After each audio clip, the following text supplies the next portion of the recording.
Bonsoir. Il s'en passe des choses en un mois depuis que l'on s'est vu, depuis la dernière fois. Les icônes ne soignent plus, ce sont les érables qui coulent maintenant. C'est signe que le printemps est arrivé. Donc l'atmosphère est au printemps, c'est donc un peu plus le fun. L'atmosphère est plus légère, malgré que Reagan et Gorbatchev continuent à jouer au poker nucléaire. Ça sent déjà l'été, les vacances. Duvalier, lui, joue à la pétanque sur la côte d'Azur. Marcos, il fait du surf sur les plages de Honolulu. Comme quoi on peut être déchu sans être trop déçu. Après la semaine sainte, sointe qui peut, on a maintenant la semaine planétaire pour l'accueil des extraterrestres. Je ne sais pas si vous avez entendu parler de ça. C'est fun. Il y en a qui se préparent. Ils se préparent à les accueillir. Nous autres, ça fait des années qu'on les rencontre. Alors accueillons une fois de plus, pour entendre ce qu'il a à nous dire, Monsieur Bernard de Montréal.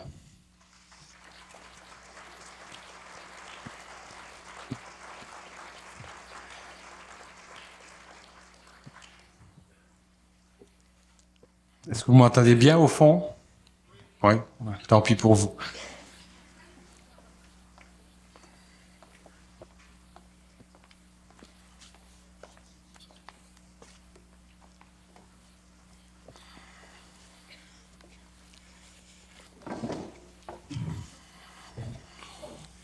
Comment allez-vous, Bernard? Très bien, merci.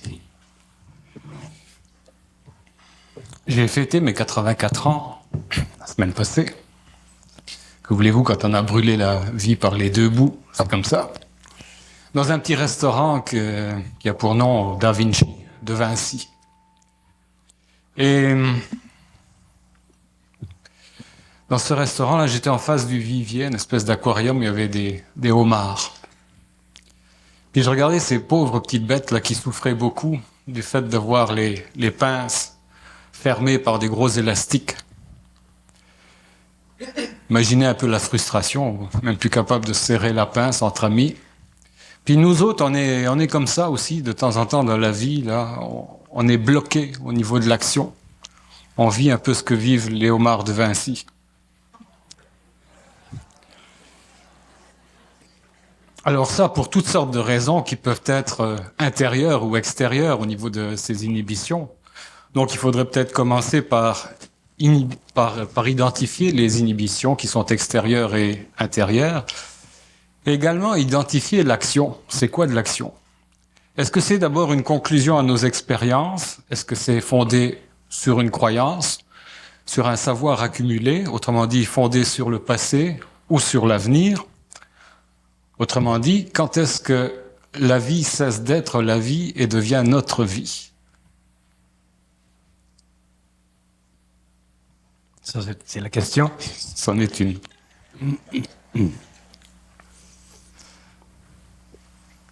Vous pouvez préciser un peu?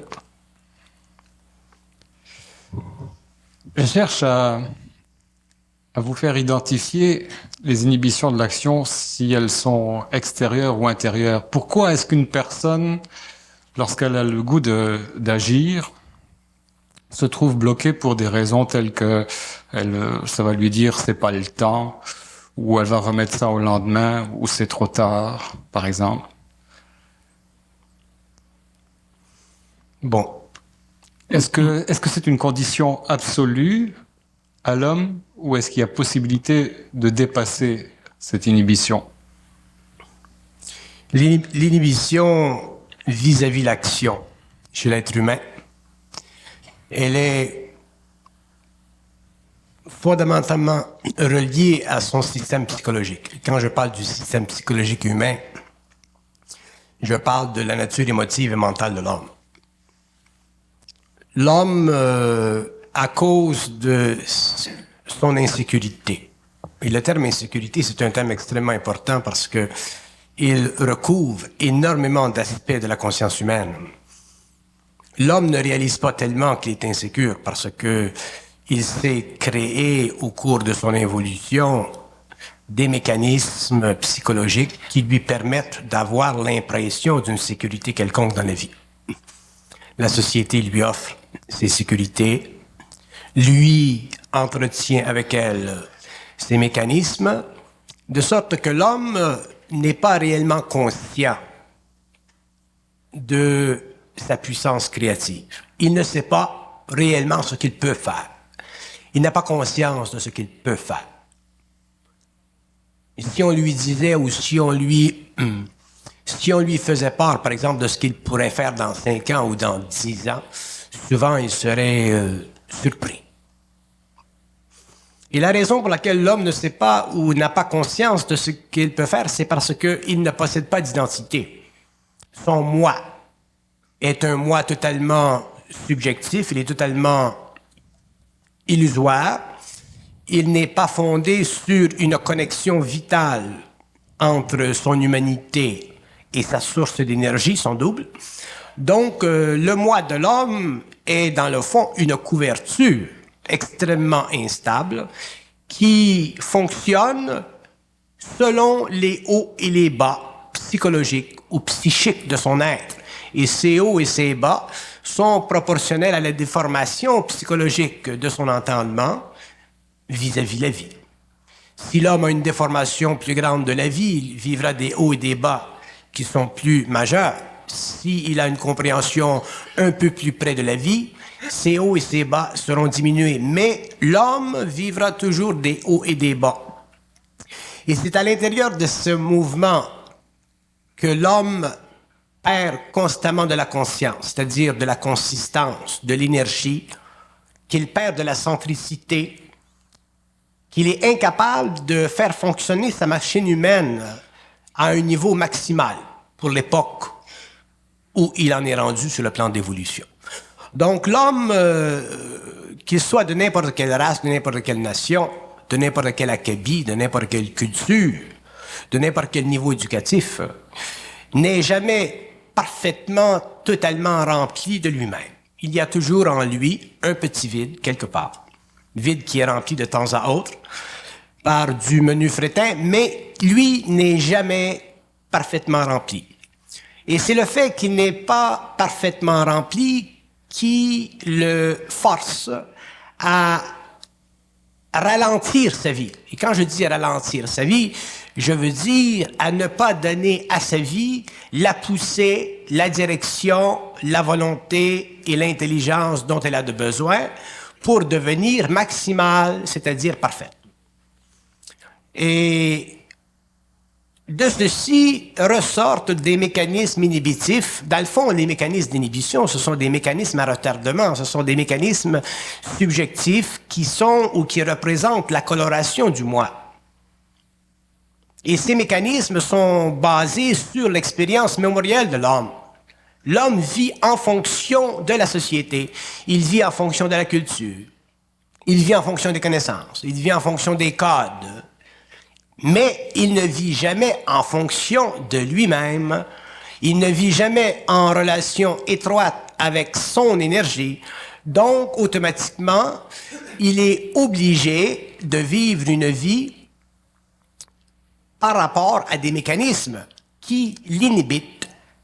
Parce que l'homme n'est pas capable de se subir, il n'est pas capable de se vivre, il n'est pas capable de se sentir, il n'est pas capable de canaliser son énergie. Et la raison pour laquelle il n'est pas capable, elle est justement basée sur le mécanisme réflexif de l'ego. Ces mécanismes automatiquement organisent l'homme psychologiquement et psychiquement en fonction d'une déficience naturelle. Cette déficience naturelle, c'est une déficience de conditionnement, et de cette déficience, nous observons des mécanismes d'inhibition. Et ça, c'est la condition de l'homme de l'évolution. Pour que l'homme en arrive à dépasser le facteur ou les facteurs d'inhibition dans sa conscience, il lui sera éventuellement nécessaire d'individualiser sa conscience, c'est-à-dire de ramener sa conscience à une prise de possession, au lieu de vivre sa conscience en fonction d'un panorama de valeurs qui lui sont imposées par le conditionnement, qui sont emmagasinées par le mémoriel et qui naturellement atrophie son moi, coupe la connexion entre son moi et l'énergie vitale de sa conscience, c'est-à-dire l'énergie du double, donc automatiquement fractionne sa créativité et la force à vivre une vie purement existentielle, c'est-à-dire une vie qui est de plus en plus appauvrie, une vie qui ne peut jamais s'enrichir à un point, quand je dis enrichir, je veux dire au niveau de l'esprit, une vie qui ne peut jamais s'enrichir à un point où l'homme puisse en arriver un jour à un certain âge ou à un certain stade de son évolution à se sentir parfait dans sa conscience. Nous avons laissé aux doctrines ésotériques ou aux doctrines spirituelles ou aux doctrines religieuses ou même aux doctrines messianiques le rôle de définir la perfection de la conscience humaine. Et les hommes de l'évolution n'ont jamais osé penser que la perfection de la conscience humaine est possible sur le plan matériel à l'intérieur de l'incorporation de l'esprit. Elles ont toujours projeté la perfection de la conscience humaine sur un autre plan après la mort, ainsi de suite. Et ceci est une déformation de la conscience humaine, est une déformation du savoir. Ceci est un mensonge total. Et aussi un voile absolu, contrôlé de l'astral et maintenu de l'astral contre la vision de l'homme. Et ceci a forcé l'homme à se donner sur le plan matériel comme vie, une vie de seconde nature. Parce que lui, en tant qu'ego, en tant que moi, totalement absorbé dans la réflexion psychologique du mémoriel, n'est pas capable de supporter seul l'abstention catégorique et absolue des influences venant de l'extérieur. Pour qu'il puisse supporter seul cette abstention, il lui faudra un jour avoir conscience de lui-même, avoir rapport étroit avec lui-même, avoir perception interne de sa conscience créative qui le nourrit graduellement et l'invite en tant que moi, en tant qu'ego conscient, à prendre possession de cette énergie qui est sienne, la faire descendre sur le plan matériel et la manifester dans le monde, dans quelques sphères d'activité où lui est bien. Mais l'homme, à cause de sa conscience psychologique et à cause de l'infirmité naturelle de son psychisme qui est astralisé, ne peut pas facilement comprendre la nature cosmique du mensonge personnalisé à travers le moi. Il ne peut pas facilement voir et comprendre les lois de l'évolution. Il ne peut pas facilement comprendre la différence entre la connaissance et le savoir. Il ne peut pas facilement réaliser que lui, en tant qu'être lumière, est un être de forme absolue. Je dis de forme absolue. Quand je dis de forme absolue, quand je dis que l'homme, par exemple l'homme nouveau, sera un être de forme absolue, je veux dire que cet homme, quelque part dans le temps, au cours de son évolution, aura l'absolue certaineté de pouvoir trancher les questions du bien ou du mal, de la réflexion, d'une façon personnelle. Et quand je dis d'une façon personnelle, je ne veux pas dire d'une façon personnelle subjective. Je dis d'une façon personnelle qui sera le résultat de l'action créative de son double à travers le moi dans sa propre lumière. À partir de ce moment-là, l'homme ne pourra plus vivre des mécanismes inhibitifs de sa conscience involutive et il commencera à se créer une vie réelle et non pas une vie heureuse, et non pas une vie spirituelle, et non pas une vie mystique, non pas une vie qui recherche quelque chose.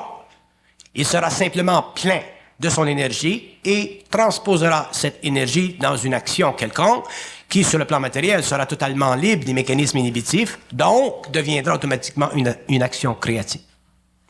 Généralement, l'action est basée sur la conclusion de nos expériences ou de notre expertise du passé, mais est-ce qu'il est possible d'avoir une action qui soit dans le présent, qui soit vibratoire? Oui, d'ailleurs, l'homme devra en arriver à ce stage. L'action, parce qu'il y a deux sortes d'actions chez l'homme. Il y a une action astro-planétaire, autrement dit, il y a une action subjective, et il y a une action lumière, une action intelligente, créative, une action qui est totalement cosmique, qui n'a aucune relation avec les imperfections du moi psychologique, mais qui ressort de la capacité créative de ce moi d'engendrer en lui-même cette énergie qui fait partie de son double, de son esprit.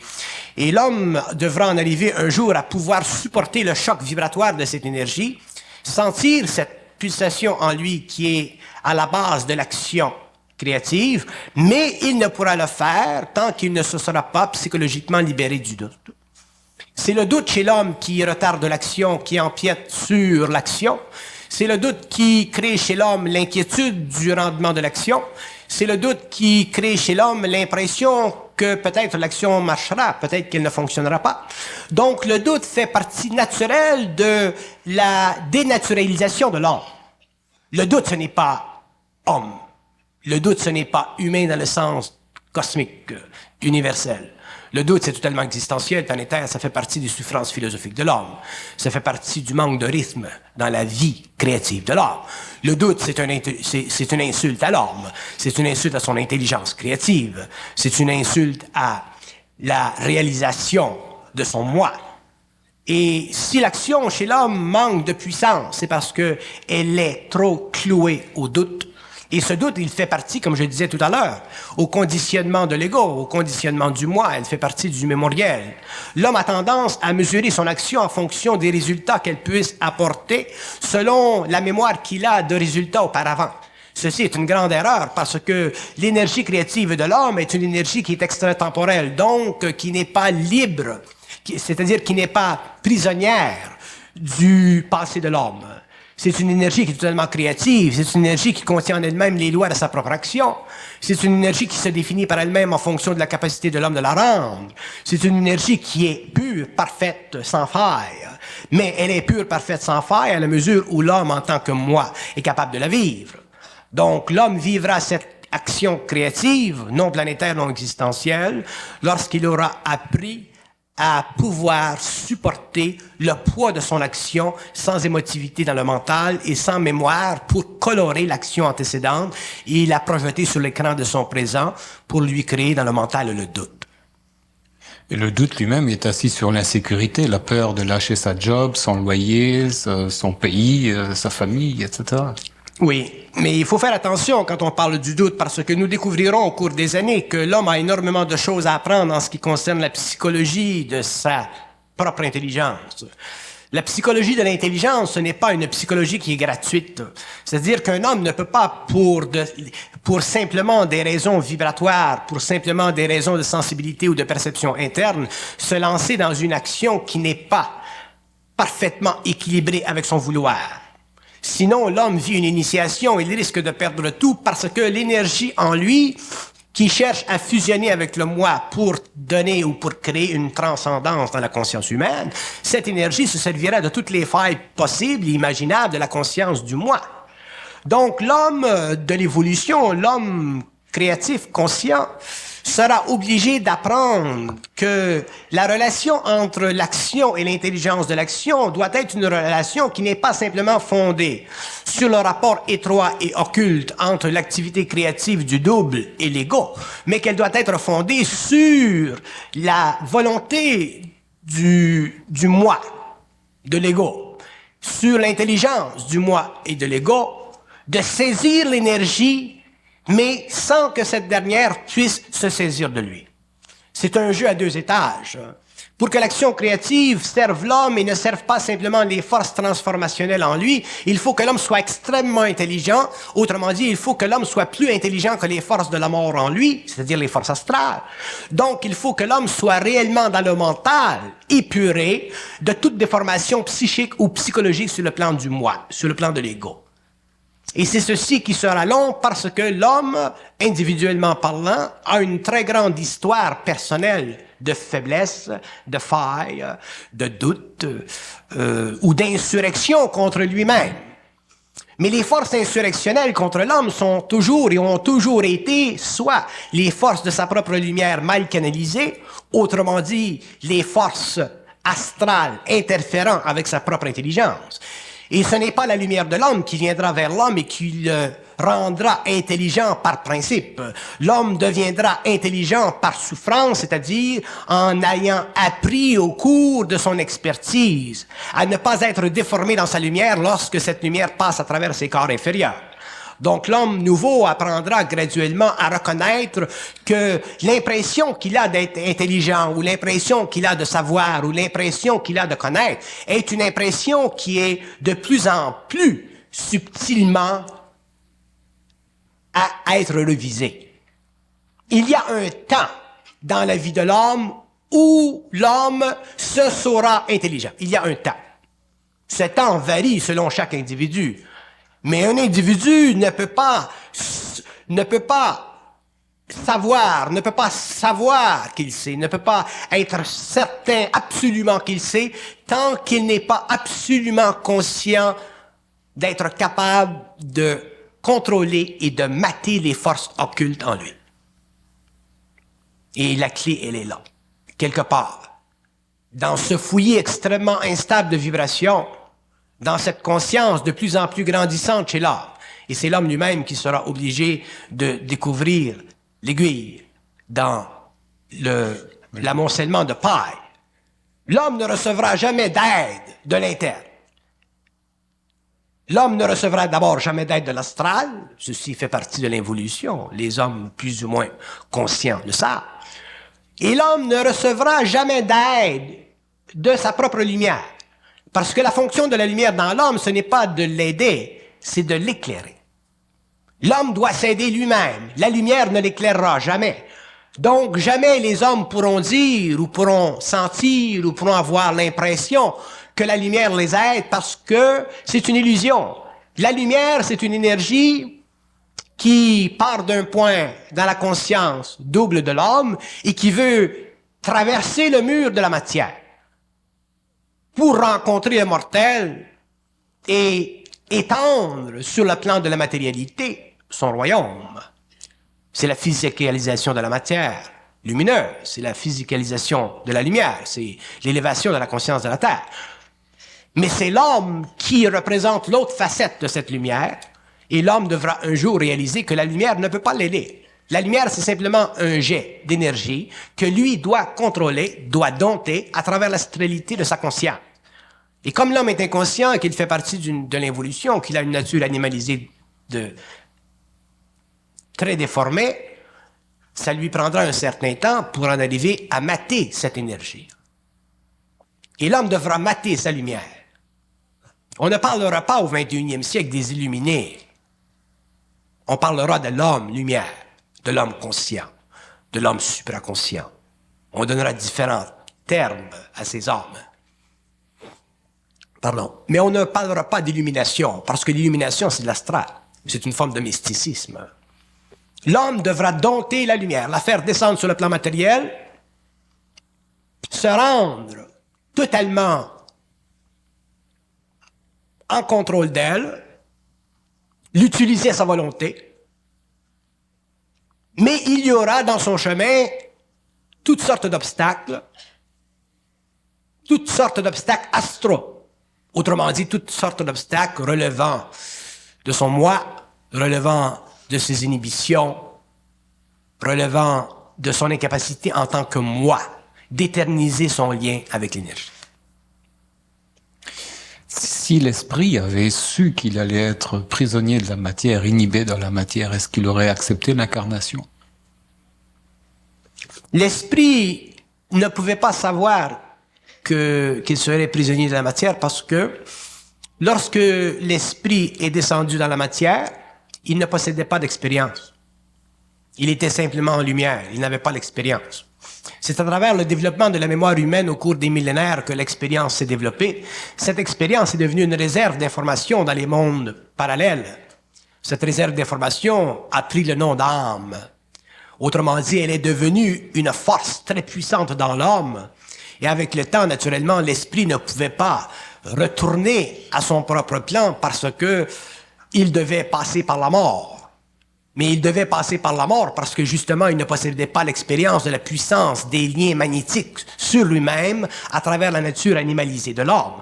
C'est au cours de l'expérience, et ceci faisait partie de la scientifisation de l'involution, que l'esprit fut forcé de vivre en rapport parallèle avec l'homme, en utilisant la mémoire expérientielle pour la projection future dans le temps de corps suffisamment développés pouvant un jour, au cours de l'évolution, absorber à nouveau sa puissance, après que l'homme ait par lui-même, au cours de l'initiation solaire, détruit cette mémoire, c'est-à-dire renversé les mécanismes inhibitifs de sa conscience planétaire pour se retrouver face à face avec lui-même, face à face avec sa propre lumière et être capable de supporter dans son mental et sur ses autres plans la totalité de cette conscience qui demain deviendra pour l'homme l'ébauche ou la formation d'une conscience double sur un plan parallèle.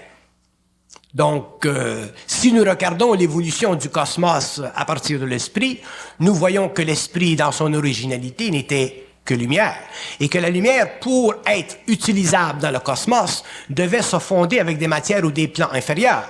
Mais la calculation ou la mesure de cette expérience ne pouvait pas sur notre planète être prise en considération parce que le temps de l'involution n'était pas le temps de l'esprit. Pour que l'esprit ait une mesure de ce qui peut se passer dans le temps, il lui faut une mesure. Cette mesure ne peut pas être développée, ne peut pas être rendue consciente à sa propre formation intelligente que dans la mesure où il y a expérience. Et l'esprit ne vit pas d'expérience. L'âme est expérience. L'esprit ne vit que par rayonnement. Donc, il fallut de l'expérience. Cette expérience était le produit de la relation entre l'esprit et la matière. Relation extrêmement ténue au début, qui s'est développée avec les siècles, avec les millénaires, qui a donné finalement naissance à un homme qui aujourd'hui est suffisamment développé sur le plan mental pour prendre conscience psychologique de la déformation séculaire et millénaire de son moi à travers les vertus plus ou moins glorieuses des organisations ou des systèmes de pensée qui ont substitué, pendant l'évolution, l'autorité de l'homme pour l'autorité de la société. Donc, au cours de l'évolution, lorsque l'homme reviendra à l'individualisation totale, il reviendra à cette individualisation en fonction du rapport étroit et absolu entre lui et sa lumière, c'est-à-dire que sa lumière prendra ou aura pris, au cours de sa propre évolution animique, toutes les vertus de l'âme ou de l'expérience de l'homme pour se créer les corps suffisants pour le développement d'une conscience supérieure et éventuellement une fusion qui donnera à l'homme la possibilité de développer un corps morontiel, c'est-à-dire un corps lumière. À partir du moment où l'homme vivra la fusion avec l'esprit, à ce moment-là, il sera, l'homme, capable de juger autant l'avenir en fonction du temps que l'esprit ne le put pendant l'évolution. Parce que pour que l'esprit puisse bénéficier de la mesure du temps pour juger de la scientifisation d'une expérience raciale quelconque, il lui fallut dans le passé du matériel d'expérience qu'on a appelé l'âme. Mais ce matériel d'expérience, aujourd'hui, est extrêmement développé. Il y a énormément d'archives dans le cosmos sur le plan astral de notre planète pour donner à l'esprit une capacité intégrale de comprendre parfaitement sa relation lumière avec la conscience moléculaire du corps humain. Donc, au cours de l'évolution future, l'homme et l'esprit pourront, dans une même constante absolue, développer une relation vibratoire, une relation lumière, sur un plan parfaitement intégré qu'on appelle l'éther, et à partir de ce moment-là, l'homme ne connaîtra plus la mort, il ne sera plus automatiquement assujetti aux lois de la nature animale. Une fois que l'homme sera libéré de la nature animale, des lois de la nature animale, des lois de l'évolution sur sa conscience humaine, l'homme sera lumière, c'est-à-dire qu'il pourra, d'une façon étroite et absolue, créer à partir de l'éther, en fonction de données qui feront partie de la lumière de l'esprit, mais qui seront parfaitement et étroitement en mesure de donner sur le plan humain un rendement parfait à cause de l'évolution de la conscience cellulaire de l'homme ou de la conscience mentale des cellules. Autrement dit, dans l'avenir, ce qui permettra à l'homme ou à l'esprit de ne pas se soucier, si vous voulez, du facteur expérientiel dans la détermination des programmes de vie futurs sera justement dû au fait qu'il y aura une relation étroite établie entre le taux vibratoire de la lumière et le taux vibratoire des cellules humaines, qui n'existait pas pendant l'évolution. C'est pour ça d'ailleurs qu'à un certain moment, l'homme en fusion pourra facilement dématérialiser son corps matériel pour aller sur le plan éthérique, parce que justement le taux vibratoire de l'esprit sera parfaitement ajusté au taux vibratoire de la conscience moléculaire de l'homme. Donc ceci ne créera plus dans la conscience humaine une division cosmique et planétaire. Nous aurons un homme absolument universel, un homme qui ne possédera pas une conscience cosmique, mystique, spirituelle ou religieuse. Nous aurons un homme qui possédera une conscience parfaitement scientifique, c'est-à-dire une conscience capable de s'intégrer instantanément avec le matériel, donc donnant à la mémoire des cellules un accès à une gamme inouïe de savoir ou de connaissances qui fait déjà partie de la division infinie de l'esprit à travers le rayonnement interne de sa propre promulgation à travers les plans. Lorsque l'esprit voyage ou se manifeste à travers les plans, son énergie est manifestée, est brisée, si vous voulez, en rayonnement et en sous-rayonnement, et chaque rayonnement de l'esprit coïncide avec la conscience cellulaire d'une cellule humaine. L'homme découvrira à ce moment-là le mystère de l'infinité et il comprendra que ce que nous appelons l'infinité et qu'aujourd'hui nous ne pouvons pas comprendre parce que nous sommes encore des êtres conceptuels. L'homme comprendra que l'infinité, c'est la relation étroite entre la lumière et la totale sommation du taux vibratoire de chaque unité de conscience cellulaire dans le corps humain. Donc, éventuellement, au cours des époques qui viendront, il n'y aura pas de relation difficile entre la lumière et l'homme parce que la lumière et la totalité du cellulaire humain formera une union parfaite. Donc, l'homme deviendra lumière. Lorsque nous parlons de l'homme lumière, nous disons que l'homme sera à la fois lumière, qu'il soit sur le plan matériel ou qu'il soit sur le plan éthérique. Mais l'homme sera lumière dans ce sens qu'il répondra à cette énergie et qu'il pourra utiliser cette énergie en fonction de sa volonté parce que déjà, sur le plan de son mental, il y aura un raccordement parfait et étroit à travers son cerveau éthérique avec le double. Vous avez parlé tout à l'heure d'une action qui était prématurée, une personne qui faisait un mouvement prématuré et qui était une condition initiatique. Comment est-ce qu'on peut savoir si le temps est venu de faire un mouvement sans qu'il y ait des conséquences initiatiques? Ça fait partie du développement de l'intelligence de l'homme. L'homme ne peut pas savoir si son mouvement est prématuré tant qu'il n'est pas suffisamment ajusté dans le mental pour savoir qu'il se fait ou qu'il peut se faire ou qu'il ne se fait pas jouer. Nous devons comprendre que l'homme sur notre planète vit une conscience expérimentale. Donc, conscience expérimentale, vue d'un point de vue universel, veut dire conscience qui n'a pas suffisante d'intelligence pour se dominer elle-même. Pardon. Donc, une conscience qui n'a pas suffisante intelligence pour se dominer elle-même veut dire une conscience qui n'est pas suffisamment intelligente pour dominer ce qui l'anime. Qu'est-ce qui anime la conscience de l'homme? C'est son double. Qu'est-ce qui colore la conscience de l'homme? C'est l'astral.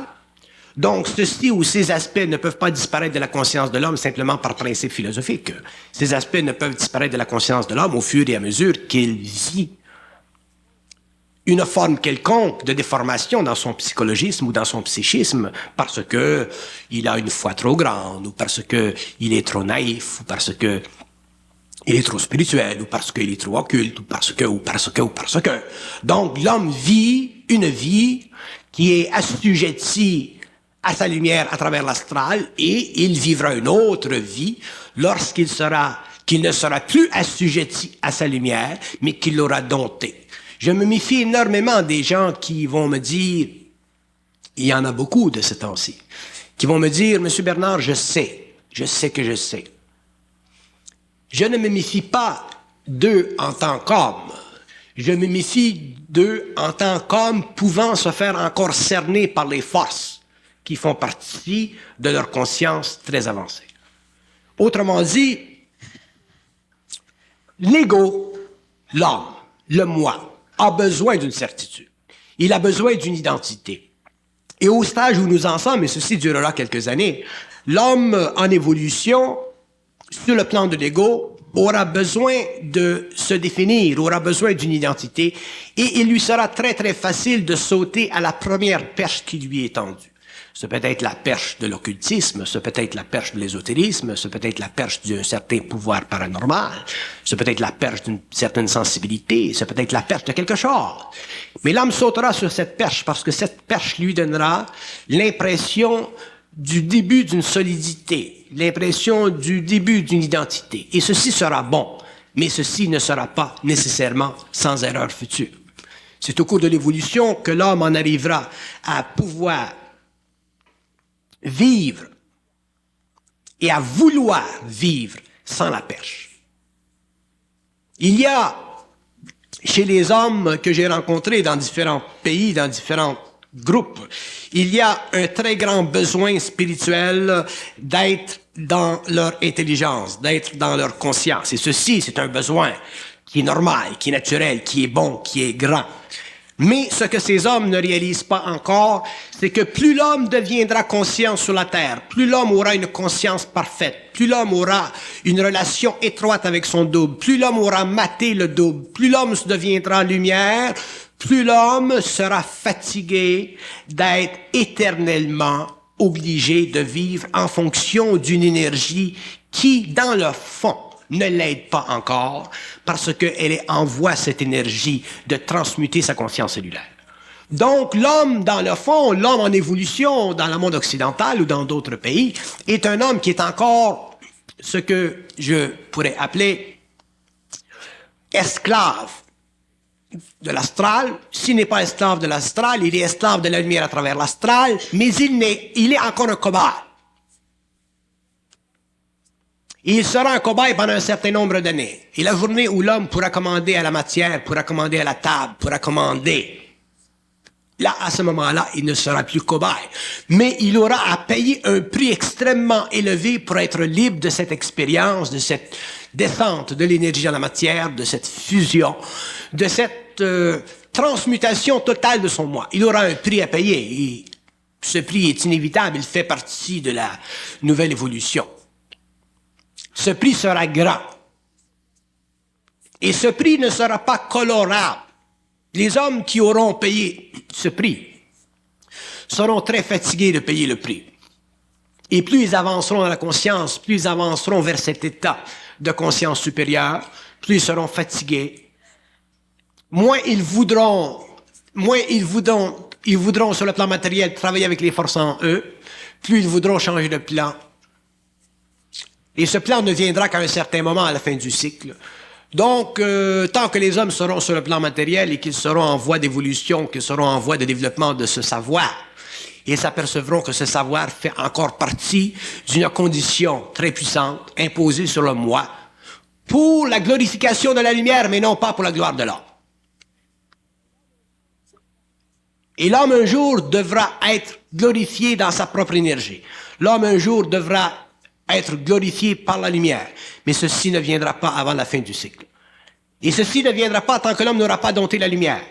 Donc, si l'homme, pour une raison ou une autre, l'homme nouveau, a une affection quelconque pour son savoir, s'il a une affection quelconque pour sa relation avec l'occulte ou les forces en lui, s'il a une relation quelconque avec l'invisible, l'homme n'est pas encore prêt à passer à la lumière. Parce que le mécanisme de la haine sera utilisé dans la transformation de l'âme. L'homme ne peut pas aimer la lumière, c'est une illusion spirituelle de l'humanité expérientielle. Aimer la lumière, c'est une forme d'esclavage spirituel aux forces cosmiques. Aimer la lumière, c'est une chose que les hommes de l'évolution, les ésotéristes, les occultismes ont fait pendant des siècles, pour se retrouver à la fin du 20e siècle dans une même situation de servitude.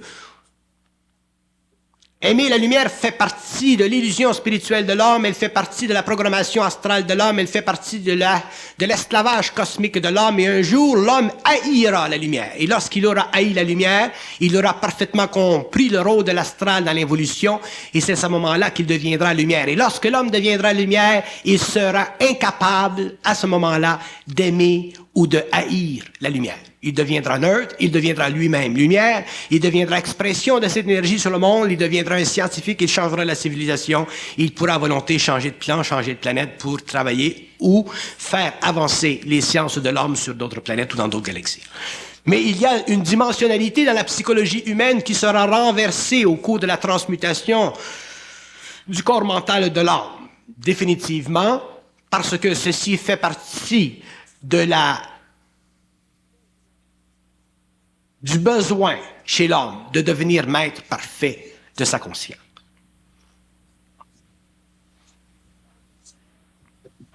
L'homme est un être, d'ailleurs c'est très bon que les hommes ne le savent pas jusqu'à quel point ils sont asservis, parce que si les hommes étaient conscients du niveau d'asservissement, d'esclavage de leur ego, ils ne seraient pas capables, sur le plan psychologique, de supporter un tel affront à leur condition humaine, et beaucoup d'hommes se voudraient donner la mort.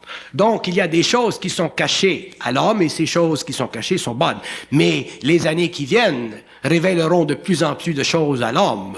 Il est inévitable que plus nous avançons dans l'évolution de la conscience supramentale sur la Terre, plus nous apprendrons des choses parce que plus l'homme sera amené à dire ce qui est caché derrière les voiles de l'astral, derrière ou au-delà des voiles de la mort. Donc, les hommes seront amenés au cours de la prochaine génération à comprendre l'invisible d'une façon tellement prépersonnelle, tellement scientifique, tellement non temporelle, tellement absolue, que la moindre déformation psychologique du moi, à travers l'esclavage spirituel de l'ego, à travers les besoins égoïques de mémoriser ou de soutenir la conscience égoïque à travers la mémoire, que l'homme sera ou devra être extrêmement fort dans le mental pour pouvoir absorber le choc de ce qu'il sait et non pas le choc de ce qui lui sera révélé.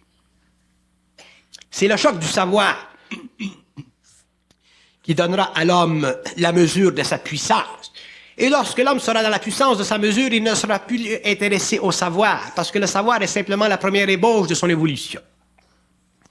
Lorsque l'homme sera dans sa puissance, il ne sera plus intéressé au savoir, parce que le savoir est une énergie qui donne la connaissance. L'homme n'a pas besoin de connaissance lorsqu'il est dans le savoir. Et lorsqu'il est dans le savoir, si le savoir n'est pas greffé intrinsèquement à sa conscience moléculaire, il ne peut pas l'utiliser sur le plan matériel, donc il est sans puissance, donc il n'est pas encore lumière. Donc il est encore conditionné par des lois de temps qui sont utilisé par le double pour la descente de ce dernier sur le plan matériel. Donc, c'est l'homme qui fera descendre le double sur le plan matériel, ce n'est pas le double qui descendra par lui-même. Donc, il y aura effectivement dans la conscience de l'homme une très grande expérience vibratoire qui devra être amenée au fur et à mesure qu'il se conscientisera. Expérience qui sera amenée à la contestation absolue entre lui et le double, et c'est ceci qui fera descendre le double dans la matière, qui fera fusionner le double avec l'homme et qui amènera l'homme de plus en plus en contact avec sa propre lumière. Mais rendu à ce stage, l'homme sera plus intéressé à son savoir parce que déjà, le savoir de l'homme aura dépassé le désir égoïste de son moi de l'avoir.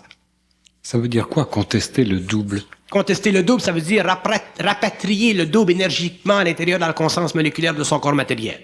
Contester le double, ça veut dire éliminer de la conscience du double toutes les informations pouvant donner à l'ego une certaine conscience élevée.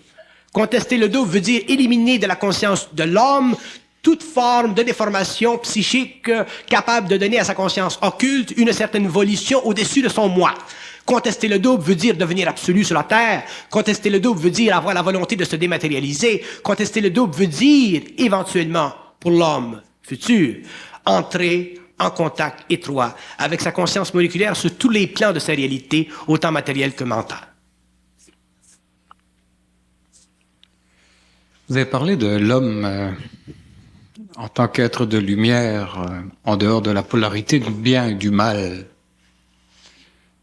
Ça, c'est pour une évolution très très lointaine, probablement. Pas tellement lointaine. Bon. Si l'on suppose que cet état d'évolution existe déjà sur d'autres planètes, que des êtres sont arrivés à... Il faut faire attention, hein. Ouais.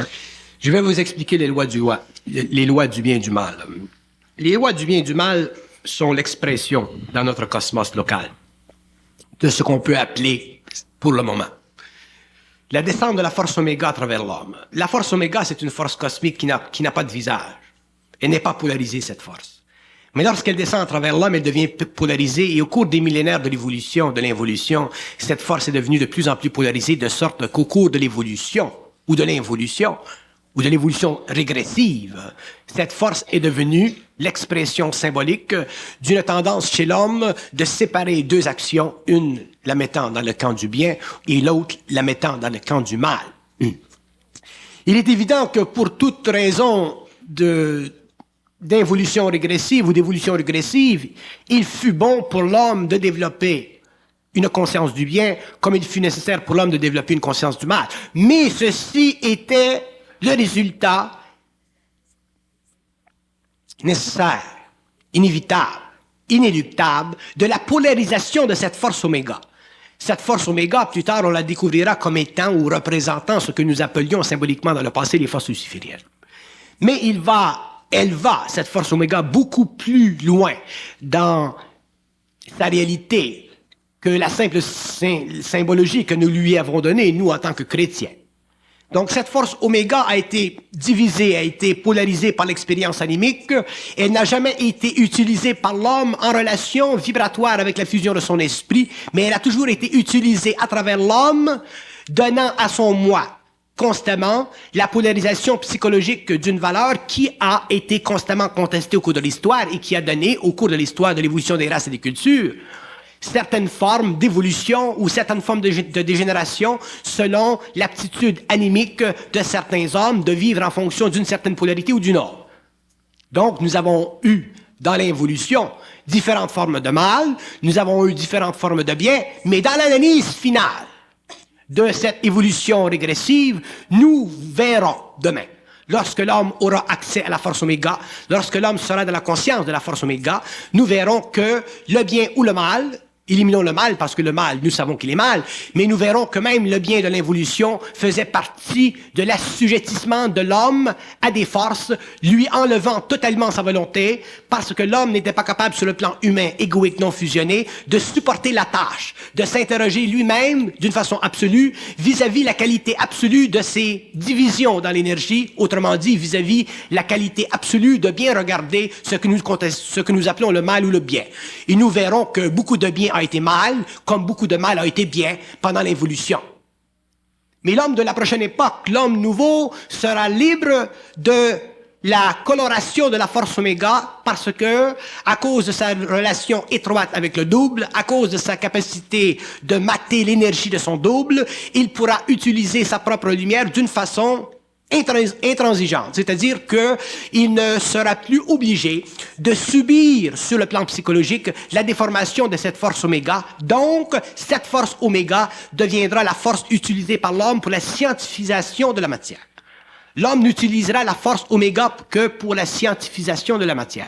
Et dans le cosmos, il existe des civilisations, des races en évolution qui, depuis très longtemps, utilisent la force oméga pour la scientifisation de la matière. Mais ce n'est pas parce que ces forces utilisent cette force pour la scientifisation du matériel que ce sont des êtres nécessairement plus évolués en conscience que l'homme nouveau.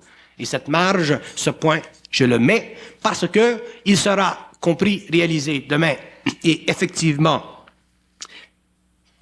parfaitement compris que l'homme nouveau, l'homme de la Terre, qui a subi une expérience extrêmement douloureuse, deviendra demain, au cours de sa fusion, au cours de sa conscience, en évolution, perfectionnée, deviendra un être qui, en bénéficiant de la force oméga, se donnera les outils nécessaires pour voyager dans d'autres cosmos, rencontrer d'autres intelligences et leur apporter dans leur expérience, dans leur civilisation, la lumière, le savoir, la science, qui ne fera plus partie de la force oméga, parce que déjà ces civilisations la possèdent, mais qui fera partie d'une autre force qui aujourd'hui est cachée à la vision de l'homme, qui fait partie de la fusion de l'homme et qui ne possède pas sur notre planète aujourd'hui de caractéristiques. Mais l'homme conscient, après la fin du cycle, aura conscience de cette autre force, mais elle ne servira pas à la scientifisation de la matière. Elle servira à d'autres choses qu'aujourd'hui, on ne peut pas, dans le public, rendre parce que l'homme ne doit pas faire de philosophie, ne doit pas philosophiser, ne doit pas ésotériser ou occultifier le savoir ou les connaissances de l'avenir. Il a suffisamment à philosophiser le passé sans philosophiser l'avenir. Mais l'homme de demain, l'homme nouveau, saura cette force, fera partie de cette force. Cette force sera au-dessus de la force oméga, donc automatiquement, elle sera au-dessus des forces utilisées par les intelligences extraterrestres qui viennent ou qui viendront éventuellement, officiellement, rendre visite à notre planète. Et la raison pour laquelle cette autre force ne doit pas être discutée dans le public aujourd'hui, c'est parce que cette autre force n'est pas et ne fait pas partie de ce que nous appelons, dans un sens extrêmement large, extrêmement universel, les forces lucifériennes. Il fait partie d'un autre monde, d'un autre univers. Elle fait partie d'une autre réalité. Et l'homme de la Terre, en évolution, l'homme futur, sera le premier être conscient dans le cosmos à connaître cette force. Même les intelligences qui viennent d'autres planètes ne connaissent pas, ne comprennent pas et ne vivent pas cette force parce que les êtres qui viennent d'autres planètes ne sont pas dans un état de fusion. Est-ce qu'il existe un lien karmique entre les êtres qui nous visitent, les extraterrestres ou les Elohim et nous?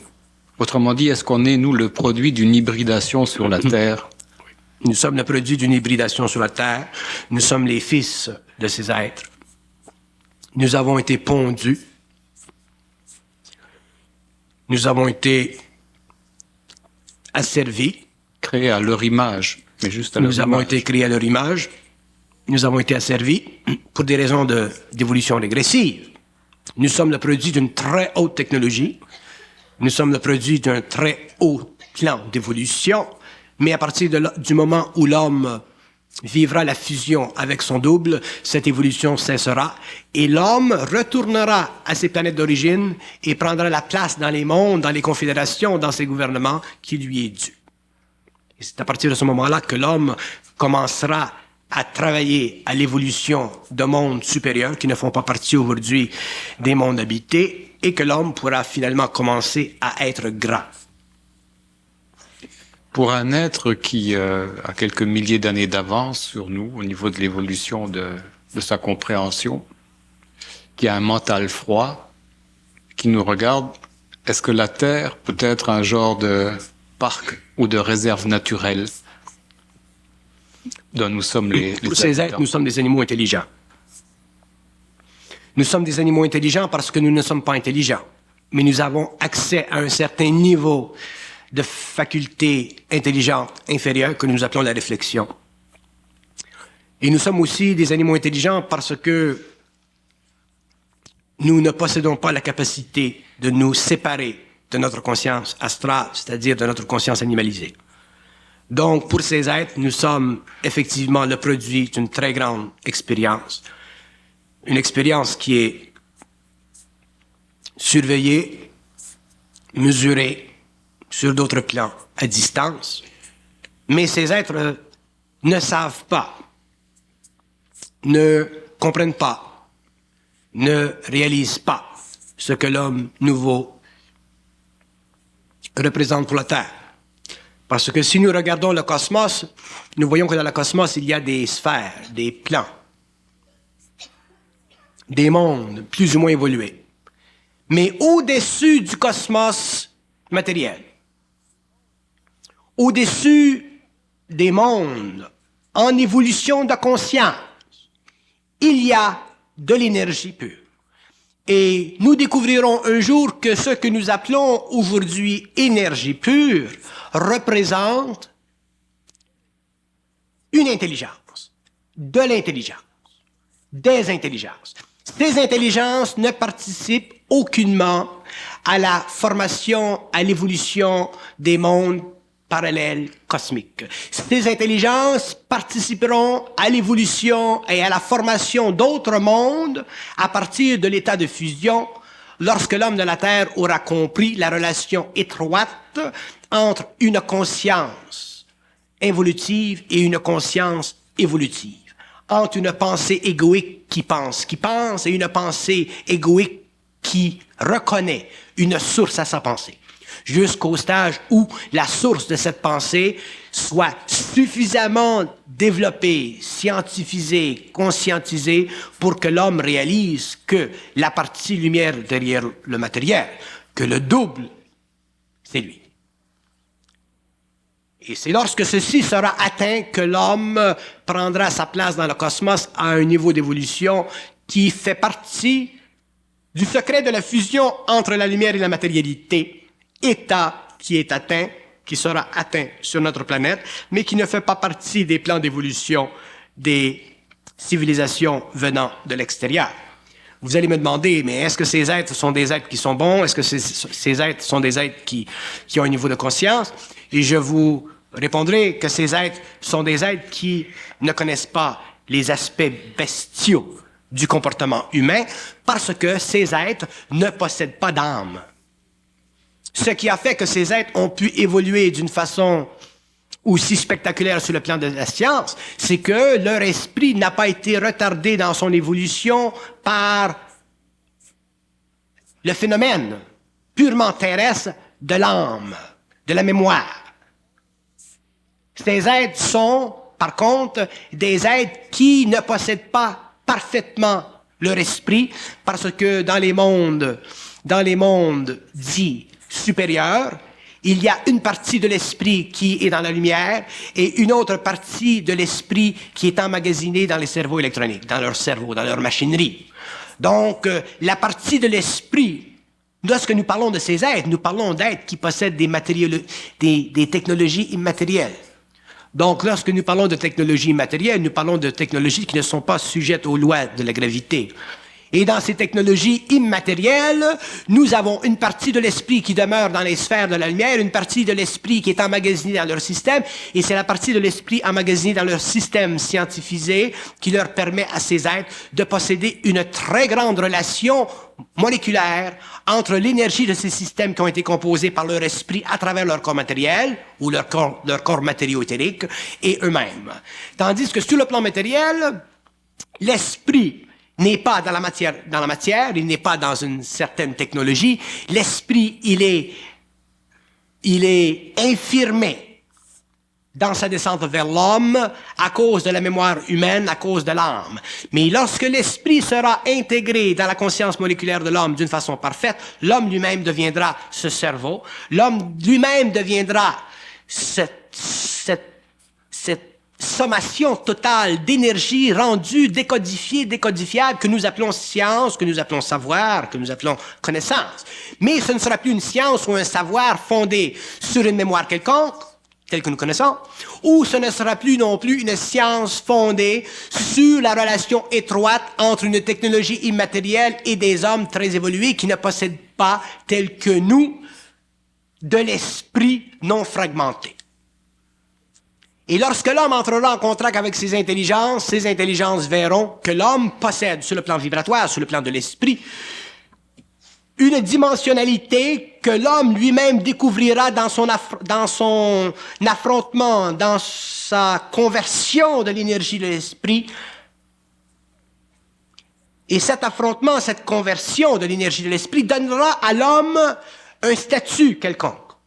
Et ce statut sera reconnu par ces êtres parce qu'ils verront qu'ils n'ont sur l'homme aucun pouvoir mental, qu'ils n'ont sur l'homme aucun pouvoir de direction, qu'ils n'ont sur l'homme aucun pouvoir d'influence. Et ces êtres sont très, très habitués à la manipulation des états inférieurs de leur conscience, donc ils seront extrêmement charmés par le fait que l'être humain répond, sur le plan évolutif, à des conditions d'expérimentation qui étaient déjà logées dans leur système d'études, de prognostication, mais système qui déjà étaient sous les lois de l'esprit, mais non pas sous les lois de leurs intelligences.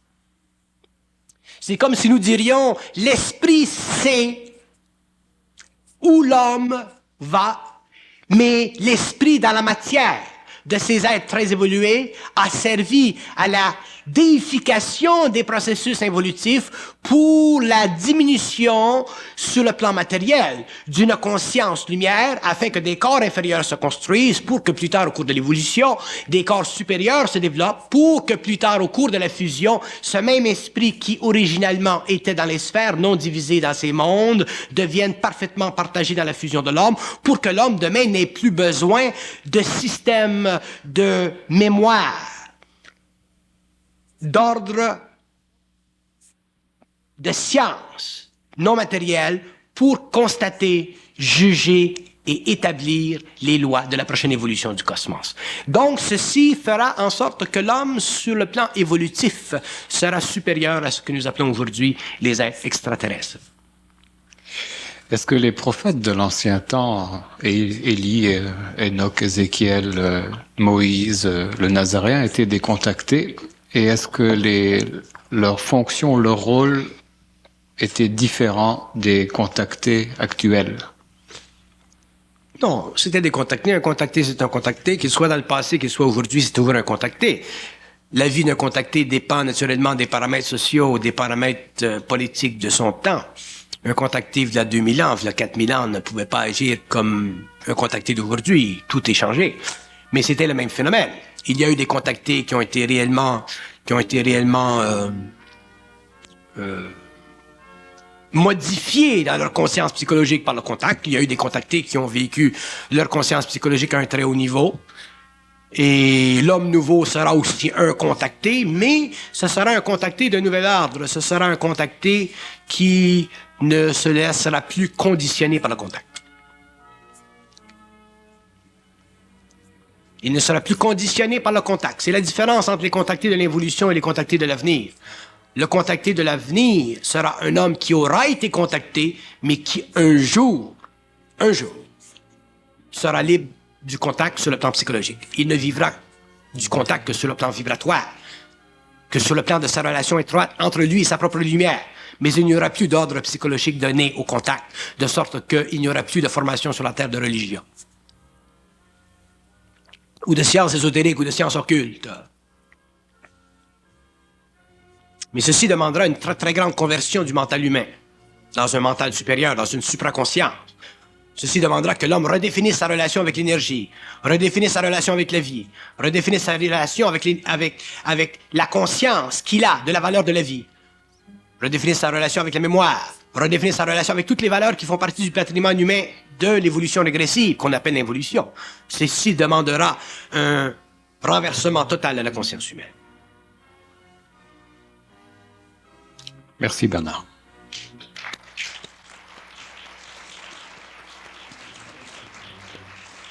On fait une pause d'1 demi-heure.